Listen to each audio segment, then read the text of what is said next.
Another day, another basketball stories na naman ang pagkikwentuhan natin. At ngayon nga yung balitang pag-trade na ng Los Angeles Lakers kay Austin Reeves.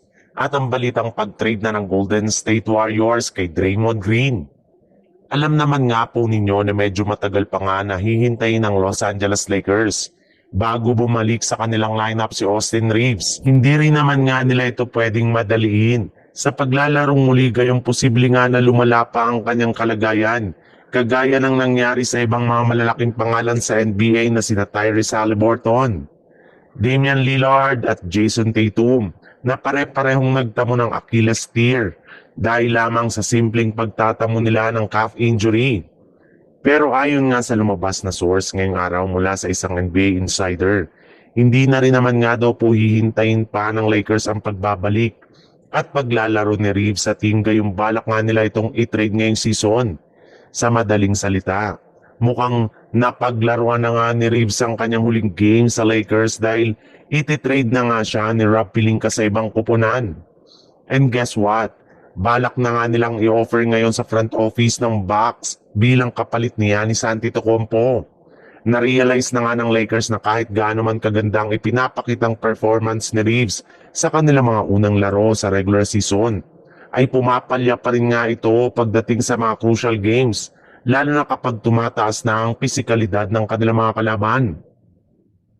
Hindi na nga ito nakakasabay pa at bigla-bigla na lamang nga siyang nanlalamya na siyang isa sa mga kahinaan ngayon ng Lakers. Kaya hindi na nga nakakapagtaka kung ititrade na ito ni Pelinka as soon as possible.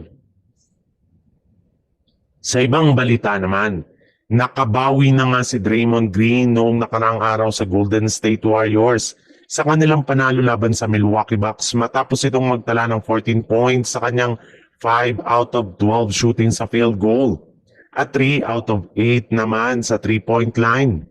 Bumaba na rin naman nga sa 1 turnover ang kanyang nagawa dito plus mas nakokontrol na nga po niya ang kanyang emosyon, hindi kagaya sa mga nakalipas nilang laban. Pero sa kabila nga ng magandang performance na ito ni Green, ay desidido na rin naman nga daw ang kanilang front office na i-trade ito ngayong season. Ayon nga sa lumabas na balita ngayong araw, plano na nga daw talaga ng Warriors na isama si Green sa bubuuhin nilang trade package para makakuha ng isang bagong superstar na makakatandem ni na Stephen Curry at Jimmy Butler. Sa kasalukuyang lineup nga po ngayon ng Warriors ay mahihirapan nga talaga sila na makapag-compete sa Western Conference at maging sa kampyonato.